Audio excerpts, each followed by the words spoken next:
Genesis 33. Jacob looked up, and there was Esau, coming with his 400 men.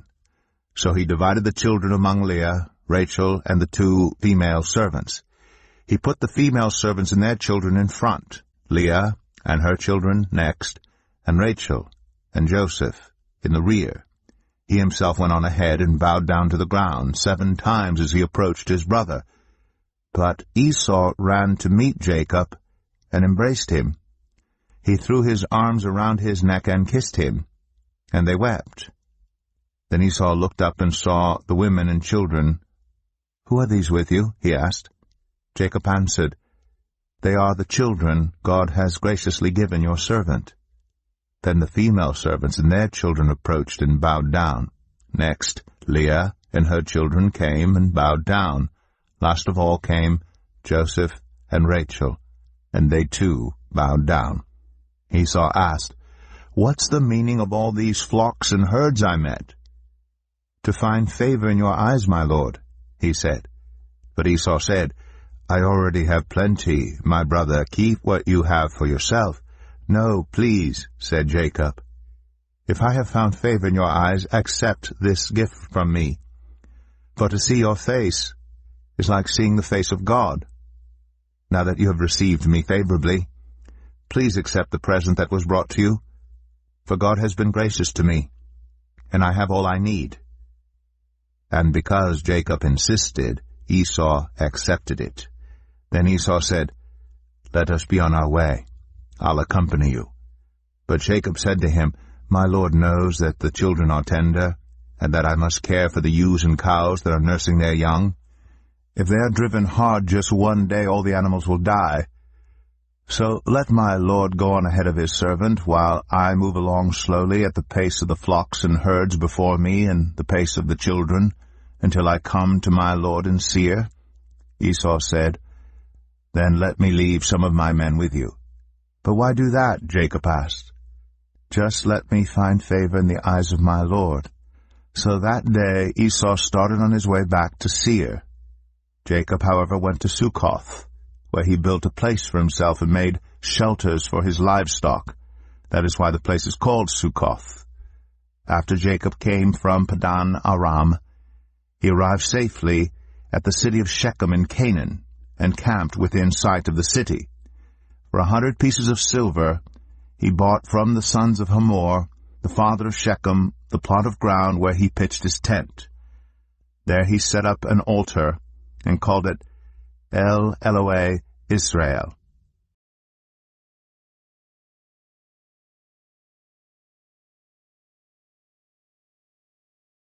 Genesis 34. Now Dinah, the daughter Leah had borne to Jacob, went out to visit the women of the land. When Shechem, son of Hamor the Hivite, the ruler of that area, saw her, he took her and raped her. His heart was drawn to Dinah, daughter of Jacob. He loved the young woman and spoke tenderly to her. And Shechem said to his father Hamor, "Get me this girl as my wife." When Jacob heard that his daughter Dinah had been defiled, his sons were in the fields with his livestock, so he did nothing about it until they came home. Then Shechem's father Hamor went out to talk with Jacob. Meanwhile, Jacob's sons had come in from the fields as soon as they heard what had happened. They were shocked and furious because Shechem had done an outrageous thing in Israel by sleeping with Jacob's daughter, a thing that should not be done. But Hamor said to them, "My son Shechem has his heart set on your daughter. Please give her to him as his wife. Intermarry with us, give us your daughters, and take our daughters for yourselves. You can settle among us, the land is open to you, live in it, trade in it, and acquire property in it." Then Shechem said to Dinah's father and brothers, "Let me find favor in your eyes, and I will give you whatever you ask. Make the price for the bride and the gift I am to bring as great as you like, and I'll pay whatever you ask me. Only give me the young woman as my wife." Because their sister Dinah had been defiled, Jacob's sons replied deceitfully as they spoke to Shechem and his father Hamor.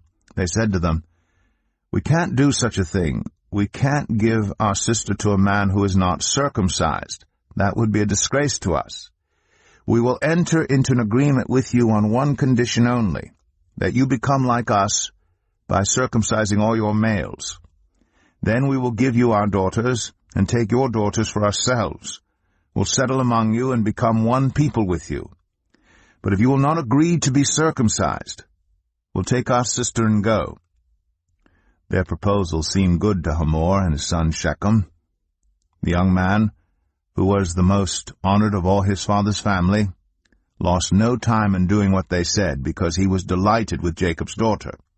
So Hamor and his son Shechem went to the gate of their city to speak to the men of their city. "These men are friendly toward us," they said. "Let them live in our land and trade in it. The land has plenty of room for them. We can marry their daughters, and they can marry ours. But the men will agree to live with us as one people only on the condition that our males be circumcised as they themselves are. Won't their livestock, their property, and all their other animals become ours? So let us agree to their terms, and they will settle among us." All the men who went out of the city gate agreed with Hamor and his son Shechem, and every male in the city was circumcised. 3 days later, while all of them were still in pain, 2 of Jacob's sons, Simeon and Levi, Dinah's brothers, took their swords and attacked the unsuspecting city, killing every male. They put Hamor and his son Shechem to the sword, and took Dinah from Shechem's house and left. The sons of Jacob came upon the dead bodies and looted the city where their sister had been defiled. They seized their flocks and herds and donkeys, and everything else of theirs in the city and out in the fields. They carried off all their wealth and all their women and children, taking as plunder everything in the houses. Then Jacob said to Simeon and Levi, "You have brought trouble on me by making me obnoxious to the Canaanites and Perizzites, the people living in this land.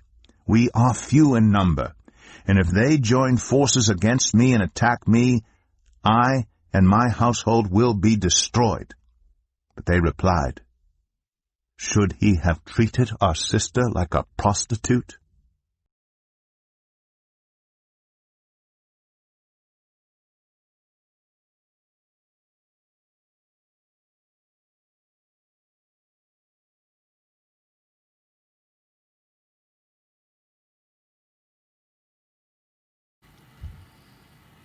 Hi guys, welcome back to God's Faith and Love, where we read the Bible and pick 2 things in each chapter that are interesting or something that pops out to us.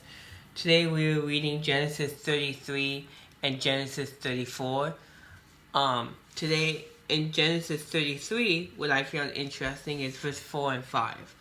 So it says, "But Esau ran to meet Jacob, embraced him, and threw his arms around his neck and kissed him, and then they wept." Verse 5. "Then Esau looked up and saw the women and children. 'Who are these with you?' he asked. Jacob answered, 'They are the children God has gloriously given your servant.'" So you gotta remember, Jacob and Esau hasn't seen each other in roughly about 20 years. And not only have they seen each other, but you gotta remember Jacob got his birthright and the blessing from him. And so Jacob was afraid. I mean, you have 400 men coming towards you. And here comes Esau running up, giving him love, giving him a hug, and saying, I can't believe I'm seeing you, brother." And this is just an incredible story, and just to find out that Esau took him in and said, "I love you," and really opened up his heart. And Jacob was thinking kind of different. So that's what's interesting about that. In 34, this is what I found interesting. Now in 34, this is what happens is Diana gets raped, and her 2 brothers, Simeon and Levi, couldn't stand it. And so what they did is all the males in the city got circumcised. They Simeon and Levi end up killing all the males. And listen what God had them take, which is very interesting. So we're in Genesis 34, verse 28 starting. They sized all their flocks, herds and donkeys, and everything else there in the city, and out of the fields.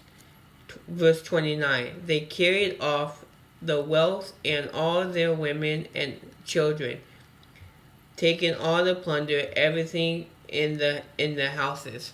So God allowed the whole entire city to be damaged for what this guy did to Diana. And it's interesting that God allowed the whole city to be basically killed. Every male died in the city. And that's some pretty strong stuff.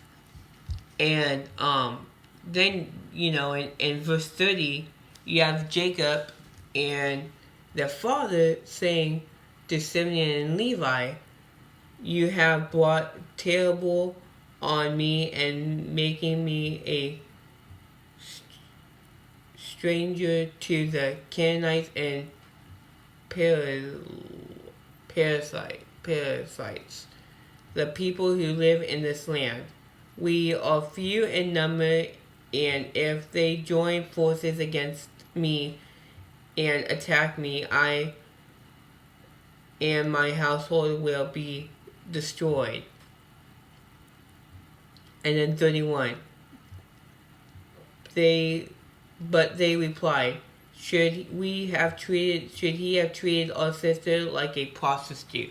So her two brothers were so upset that they went around killing every male in the city, taking all the women and children because they treated their sister like a prostitute, and they weren't going to stand up for it. And it's interesting that God allowed them to do this and destroy the whole city. That's what I found interesting in these two chapters. Hope you have a good Wednesday, and God bless. Love you guys.